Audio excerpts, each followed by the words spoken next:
Alright guys, ito na naman to sa late dinner. Hindi. Tamayala. Hilaan mo yan po eh. Guys, nandito sa late dinner. Social oh. Ang ulam namin ngayon ay tiktilaok. O yan, tiktilaok. Luto po namin kanina ng tanghali yan. At saka tira ng tanghali ng eggnog. At saka nagluto ng pansit canton. At saka nagluto kami ng specialty. Chili. Ahang, ayun. Yeah, guys, hindi siling Bicol to. Siling Bagyo to. Ano to?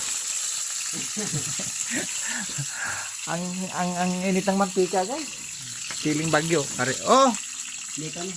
Para hindi mabitin sa kanin. So may kanin ba kami uli? O yun o. O diba? Kasi pagkagabi kasi guys, mas malakas kaming kumain. Kasi overdue kami sa trabaho. Kumbaga sa prutas na sobrang tamis, overripe. Alright, nalalaman naman kayo sa akin. Siyempre, may panghimagas tayo na pang Christmas. Oh, yung pangalan ito na? Hindi mo alam. Hindi mo alam? Hindi mo alam. Alam mo lang kumain. Alright guys, ha? Again, andito tayo sa late dinner. Gagagaling na sa trabaho, sa gawain, sa araw-araw. Siyempre, bagong ligo. Oh, bagong ligo, bagong gulit, bago kumain. Tapos tatapusin natin tong ano, yung chicken kanina tanghali. Oh, malaman-laman pa yung natitira. Alright, tapos nagluto ng anak ko ng ano, ng hindi tungtong sahog, pansit canton. Alright, at natitira eggnog kanina tanghali at 2 piraso na salong eggplant. Alright, ay ito ngayon ang pinaka-best seller namin, guys. Alright, ikaw nga. Ikaw. Mainit. May Bakla kayo talaga, no? hindi bakla. Sabi niyo. Kasi masarap kasi sa sili, guys, ganito. Pagluto siya, pag pinarito, lalo pag may harina yata na may itlog. Masarap papakin to, parang lutong McDo o Jollibee, alright? Kasi sa McDo Jollibee, guys, meron tong dinidressingan to ng itlog at saka harina. Ngayon wala nang kimi-kimi, wala nang chichibureche. Talbog na agad sa mantika. Alright. Walang kimi-kimi. Siyempre, mga cowboy tayo eh. Kasi guys, tandaan nyo, yung sili ng ganito, ito yung pansigang. Talaga, ang purpose namin minsan talaga nito, piniprito para diretso ang hang. Ang anghang niya, tagos to the bones. Alright. May nalalaman naman sa akin, tagos to the bones. Yan. Ang sarap ng kainan ngayon, guys. Pag kahit na late dinner siya, basta at least may sili. Again, guys, hindi po to siling Bicol. Siling Bagyo.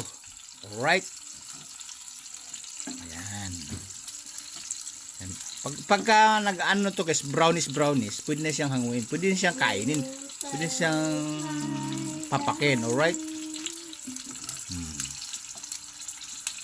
Yan yung specialty para sa akin. Siling Bagyo. Kasi guys, pag siling Bicol, yun yung maliliit na maanghang na magkikitid na akala mo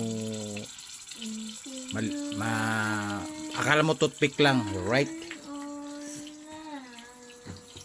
Babanatan na namin to, guys, sa late dinner. Overdue sa trabaho, overwhelming sa trabaho, sobrang trabaho. Again, so bagong ligo para masarap ang kain at sarap ang tulog. Alright? Guys, pinakita ko lang yung routine namin na late dinner. Siguro mga ano na, mag 11 na, 11:30 o mag alas 12 na.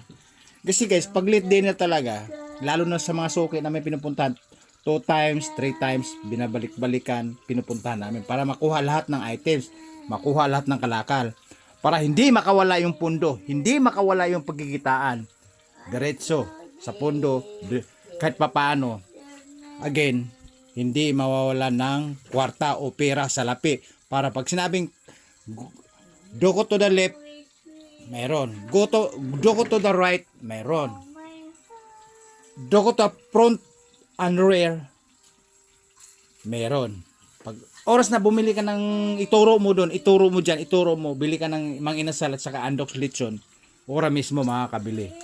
Iyan yung sinasabi ko sa inyo, guys. Mahihirap pero nakakain ng masasarap. like mapipira mayaman. Alright? Baba ko na dahil kakain na kami. Babanat na kami ng anak ko. Alright? Hinihintay lang yung pritong siling bagyo. Alright? Babo. Late dinner na naman.